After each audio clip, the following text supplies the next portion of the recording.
So here we have the Land Rover Discovery on a 61 plate. I'm going to start off by showing you around the outside of the car, and then we'll hop in and run through some controls on the inside. But from the outside you can see it's a 5-door car with alloy wheels. Let's start off inside the boot and then work our way around the rest of the car from there. As we approach the back of the car, you can see we have that tow bar. Currently 7 seats are in place. This is the amount of boot space you have as a 7-seater. Obviously you can fold these rear 2 seats down as well.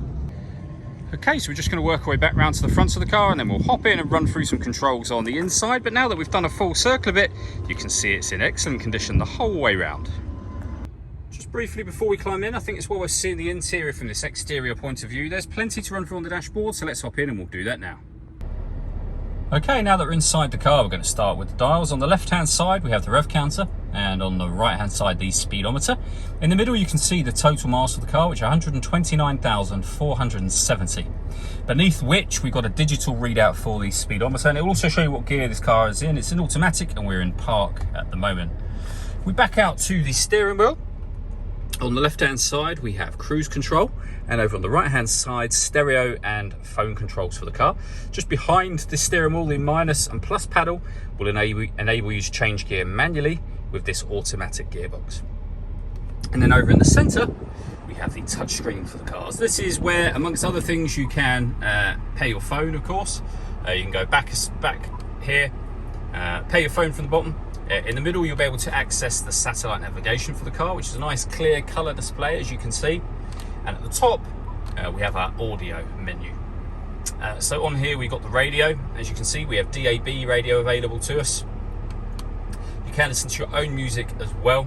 Under the My Music heading, you can put some music onto a disc, as you can see. Working our way down from that, we have the main volume for the stereo. Certain buttons that will access some of those menus directly if you'd rather use those than the touch screen.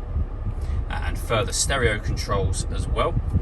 And then below that, dual zone climate control. So you can adjust the passenger and driver temperature. You can increase and decrease the fan speed. You can determine what direction you'd like the air to be distributed in. And when you're happy with those settings, your air conditioning's on at the minute, so off, back on again. Or hit auto. The car will now maintain those temperatures for you by taking full control of the fan speed. You can override that whenever you wish to. Above that section, we have a heated driver's seat with 3 different heat settings, and the same for the passenger as well.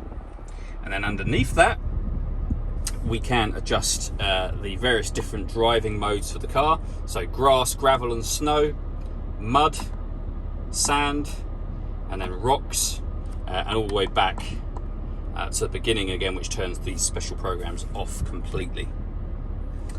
We then have the dial for the gears on the car. So we're in park at the moment. You can rotate that round to highlight any one of the gears you want to, and when you stop or turn the ignition off, that will sit back flush within that system again.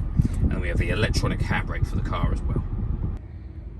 All that leaves me to say is thank you for taking the time to watch this video. If you'd like to come and see the car in person and have a test drive, please feel free to give us a call here at Glenbourne's. We'd love to hear from you soon.